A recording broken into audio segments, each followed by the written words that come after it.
नमस्कार, JVN vision TV देख रहे हैं आप और आपके साथ मैं हूं मुनीश नंदन। बहुत सारे लोग कहेंगे नंदन जी सुभाष फिर वहीं पहुंच गए, क्या करूं, मेरा भी दिल लग गया इन लोगों के साथ। ये राजे हैं इन महलों के और बहुत सारे लोग कहेंगे झुग्गी है, झोंपड़ी है, लेकिन आपको मालूम है ना, इनका जीवन यही है, इनकी ज़िंदगी यही है, इन्हें यहीं सुकून मिलता है। क्या करें, यह खुदा की बनाई कुदरत है, इसमें हर तरह के रंग देखने को मिलते हैं। लेकिन क्या कभी आपने सोचा है कि आज सुबह की शुरुआत क्यों यहाँ से कर दी? आज मैं आपका स्वागत करूंगा अपने साथी कैमरामैन सुशील मेहता के साथ।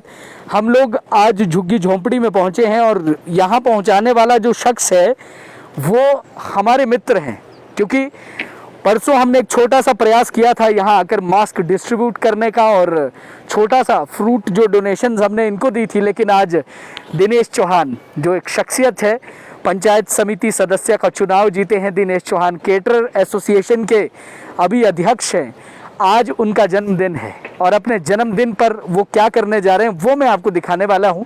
लेकिन आपसे बस एक चीज़ कहनी है, कोविड के इस दौर में बहुत सारी परिस्थितियाँ हैं, कुछ हमारे खिलाफ हैं तो कुछ हमारे पक्ष में है। लेकिन सबसे बड़ी बात इस वक्त जो है वो सबसे बड़ी बात यह है कि कम से कम अगर सोसाइटी में किसी भी तरह का अगर हम छोटा सा हिस्सा बन पाए ना, तो मुझे लग रहा है कि शायद इस कोविड के दौर में आपका एक छोटा सा सहयोग बहुत सारे लोगों की ज़िंदगी जो है वो बदल सकता है। ये झुग्गी झोंपड़ी में रहने वाले जो लोग हैं ना, इनसे मोहब्बत हो गई है जेवीएन विजन टीवी को, और हम हर इंसान से कहते हैं कि आकर एक बार देखो तो सही, ये भी तो एक जीवन है ना, ये भी तो एक ज़िंदगी है, ये भी तो सुकून से जीते हैं।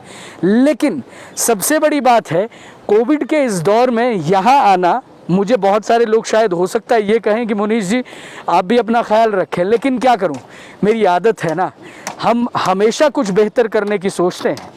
हमेशा मैं ये कह रहा हूँ कि सिर्फ यहाँ आकर दानी सज्जन बनने की ज़रूरत नहीं है। मैं ये नहीं कह रहा हूँ कि हम लोग ये दान करवा रहे हैं या कुछ भी कर रहे हैं, लेकिन अगर हमारे एक छोटे से सहयोग से अगर हम इस वक्त कैपेबल है कि सोसाइटी में किसी की भी अगर आप मदद कर पाओ, तो मुझे लगता है कि शायद इस दौर में इससे बड़ी कोई और चीज़ नहीं हो सकती। कम से कम ये लोग जो रोज़ कमाते हैं, रोज़ कमाकर शाम के वक्त रोटी खाते हैं, लेकिन इनकी कमाई का तरीका क्या है वो आप नहीं जानते। उस दिन भी मैंने कहा था कि बहुत सारे लोगों ने कहा कि हम कूड़ा बीन कर अपना भोजन करते हैं, बहुत सारे लोगों ने कहा कि हम जो है अलग अलग जगह जाकर जो भी चाहे वो फिर आपका कूड़ा है चाहे कबाड़ है या कुछ लोहार का काम करते हैं, इस तरह के लोग भी इसमें हैं। कुछ लोग ऐसे हैं जो मांगकर जो है शायद अपनी शाम का गुजारा करते होंगे। ऐसे लोगों के लिए आज एक और मौका लेकर हम दिनेश चौहान जी के भी बहुत बहुत आभारी हैं, क्योंकि उन्होंने शायद उस दिन हमारा वो छोटा सा प्रयास देखा। वैसे दिनेश चौहान जी अक्सर अग्रणी रहते हैं लोगों के सहयोग करने के लिए, और आज भी वो कुछ करने जा रहे हैं। और एक महीने का राशन एक परिवार को, 14 परिवार यहाँ रहते हैं और 14 परिवारों को लगभग एक माह तक का शायद ये राशन जो है ये वितरित कर रहे हैं, जिसमें आपका 5-6 किलो आटा है, 5-6 किलो चावल है, दालें हैं, ये तमाम चीज़ें दिनेश चौहान जी। और मुझे लग रहा है कि शायद इससे बढ़िया जन्मदिन मनाने का तरीका नहीं हो सकता। कोविड के इस दौर में घर में, चाहे कोविड का दौर भी नहीं होता, आप जितना मर्जी आलीशान बर्थडे मना दे, जो आपके दोस्त है वो फिर भी कमियां ढूंढ लेंगे। लेकिन क्या आपने सोचा है कि ऐसी जगह अपना अगर आप जन्मदिन मनाते हैं तो फिर ये जो दुआएं आप साथ लेकर जाने वाले हो, ये दुआएं जो है दुनिया में आपको कोई और नहीं दे सकता। पंचायत समिति सदस्य का चुनाव जीता और उसके बाद केटरिंग जो एसोसिएशन है उसके भी अध्यक्ष हैं, और हमेशा सामाजिक कार्यों के लिए दिनेश चौहान अग्रणी रहते हैं। बातें नहीं करूंगा मैं इसके बाद, पहले दिखाऊंगा कि दिनेश चौहान जी क्या करने जा रहे हैं और उसके बाद फिर बात करेंगे उनसे भी। आप एक बार उनका प्रयास तो देख लीजिए ना, क्या इससे खूबसूरत जन्मदिन हो सकता है? मुझे नहीं लगता। और हम ये ज़रूर चाहेंगे कि आप सब लोग भी एक बार इनके साथ अपना जन्मदिन मनाकर देखो, आपको सुकून मिलेगा। आइए फिर दिनेश चौहान जी और उनकी जो टीम है उनसे मेरी रिक्वेस्ट है, दिनेश सर आप कृपया करके जो है वो थोड़ा सा ध्यान आप रखें, नीचे गंदगी भी है सर थोड़ा सा, क्योंकि हम लोग काफ़ी दूर हैं यहाँ, तो कृपया करके एक एक करके आ जाएं जी। और जो भी है, जैसे भी दिनेश चौहान जी, कोविड के प्रोटोकॉल को थोड़ा सा फॉलो करें आप। बारी बारी 14 परिवार यहाँ रहते हैं और 14 परिवार के लिए दिनेश चौहान जी अपनी तरफ से ये छोटा सा, जिसे कहते हैं कि शायद एक महीने का गुजारा, एक छोटा सा गुजारा हो जाएगा। दूसरी फैमिली आ जाए जी। एक एक करके आ जाएं जी, एक एक करके बारी बारी आप लोग आते रहें। कोविड का जो प्रोटोकॉल है वो भी हमें फॉलो करना है। और इसके बाद तीसरी जो फैमिली है,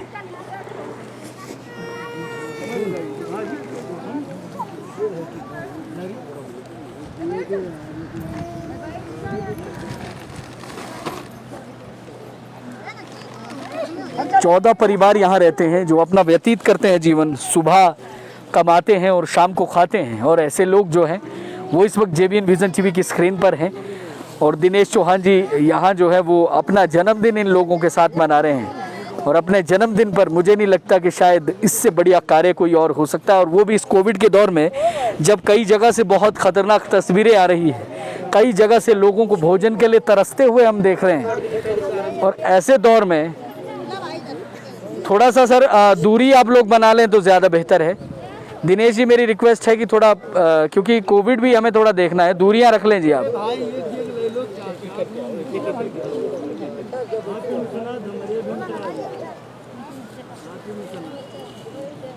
ये दिनेश चौहान जी का अनोखा प्रयास है और आज अपना जन्मदिन यहाँ जो है मनाने पहुँचे। परसों विल्सन झामटा जी हमारे साथ यहाँ आए थे और उन्होंने छोटा छोटा सहयोग जो है वो किया था यहाँ आकर, और अभी जो है हम आपको दिखाने की कोशिश कर रहे हैं। दिनेश चौहान जी जो है वो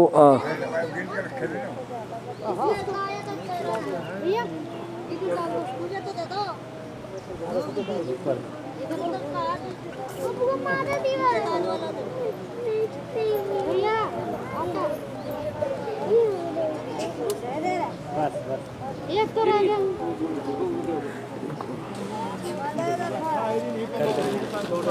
इनको भी कर दीजिए जी जो रह गए।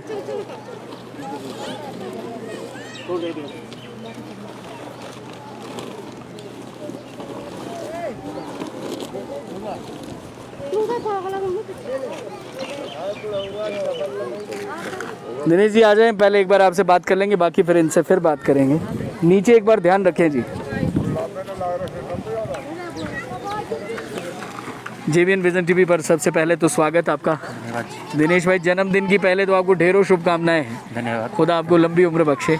अच्छा, मैं एक चीज़ ज़रूर चाहूँगा कि जन्मदिन की इस बेला पर, कोविड के इस दौर में ऐसा करने का कैसे मन में ख्याल आया? बस मेरा ऐसा ही ख्याल है कि मैंने देखा कल डीएसपी साहब ने भी डाला था कि वो 3 बच्चियाँ गई थी, तो उनको वो कहते हैं घर में खाने के लिए राशन नहीं है। तो मैंने सोचा कि मैं थोड़ी सी जितनी भी मेरे से मदद हो पाए मैं करूँगा। मैंने अपनी माँ से पूछा कि मैं जन्मदिन के उस उपलक्ष्य में अपने झुग्गी झोंपड़ी में थोड़ा कुछ देना चाहता हूँ। तो मेरी माँ ने कहा बहुत बढ़िया सोच है, तो मैं अपनी माँ की उस पर आया। कोविड के इस दौर में कई लोग जो है ऐसे दौर में जो जिसे कहते हैं कि मौक़ों की तलाश में रहते हैं, ऐसे दौर में आपने जो दिल से हाथ आगे बढ़ाया है और लोगों से कुछ कहना चाहिए? मैं सभी लोगों से ये चाहता हूँ कि जो मेरे से हो पाया, इससे इनका गुजारा तो नहीं होने वाला है, तो कि और भी लोग इस नए काम में आगे आएँ। मैं सबसे यही विनम्र प्रार्थना करता हूँ और अपनी पंचायत, अपने रोड वासियों के लिए अपील करना चाहता हूँ कि लोग घर में रहें, सुरक्षित रहें और लोगों की जितनी हो सके मदद करें। और इसके साथ साथ मैं एक चीज़ ज़रूर चाहूँगा कि कोविड के इस दौर में जनता को कोई संदेश देना चाहते हैं, लोगों से कुछ कहना चाहते हैं? लोगों से मैं यही संदेश देना चाहता हूँ कि सब अपने दायित्व को निभाएं और घर में रहें, सुरक्षित रहें, मास्क पहने और लोगों को अच्छी राय दें। मैं यही अपील करना चाहता हूँ। बहुत बहुत शुक्रिया दिनेश जी, आपका बहुत बहुत धन्यवाद है। चलिए आप इन लोगों से तब तक मिल लीजिए, आप इनसे बात कर लीजिए। लेकिन आप सभी व्यूअर से कहना चाहता हूँ, आज दिनेश चौहान जी का जन्मदिन है और अपने जन्मदिन पर ये जो कर सकते थे इन्होंने तो कर दिया है, लेकिन क्या आप करेंगे इनके जन्मदिन पर? इनको ढेर सारी विशेज़, आपसे मेरी रिक्वेस्ट रहेगी दिनेश चौहान जी को हमारी इस लाइव स्ट्रीम में ढेर सारी विशेज़ आप भेजें और इनका जो जन्मदिन है वो बहुत अच्छा हो। लेकिन आपसे बस एक गुजारिश है, कोविड के इस दौर में अगर आप भी कुछ छोटा सा सोसाइटी के लिए किसी भी रूप में कंट्रीब्यूट कर पाओ तो वो ज़्यादा बेहतर है। अगर ना भी कर सको तो एक छोटा सा कंट्रीब्यूशन ज़रूर कर लेना। घरों पर बने रहना और बाहर तभी निकलना अगर कोई कार्य जो है वो बहुत अति आवश्यक है, क्योंकि इस कोविड की चेन को तोड़ने के लिए अगर हम अपना दायित्व निभाने में कामयाब हो गए तो मुझे लगता है कि शायद उससे बड़ा सहयोग भी और कोई नहीं होगा। और अगर आप इस तरह से किसी को सहयोग करेंगे तो हो सकता है शायद बहुत सारे लोगों का जीवन बदल जाए। आज की हमारी स्ट्रीमिंग बहुत ज़रूरी होने वाली है। इसके बाद बागवानी विभाग से मिलना है, उसके बाद यहाँ के विधायक साहब से मिलना है। आप तमाम लोगों की जो सवालात है उसको लेकर तैयार बैठे रहिएगा, बागवानी विभाग के लिए भी तैयार बैठे रहिएगा, क्योंकि ओलावृष्टि से आपने बहुत कुछ झेला है और कोई सवाल आपके मन में है तो उसके लेकर भी अपने साथ तैयार रहना। साथ ही कैमरामैन सुशील मेहता और टीम मैनेजमेंट JVN, मैं आप सभी से अलविदा कह रहा हूं। लेकिन अभी यहाँ पर रोडू में सिर्फ झुग्गी एक जगह नहीं है, दूसरी जगह भी है, वहाँ भी दिनेश चौहान जी ने अभी डिस्ट्रीब्यूशन के लिए जाना है, तो वहाँ से भी कुछ लाइव तस्वीरें आपसे साझा करेंगे। अभी के लिए फ़िलहाल हमें अलविदा कह दीजिए, नमस्कार।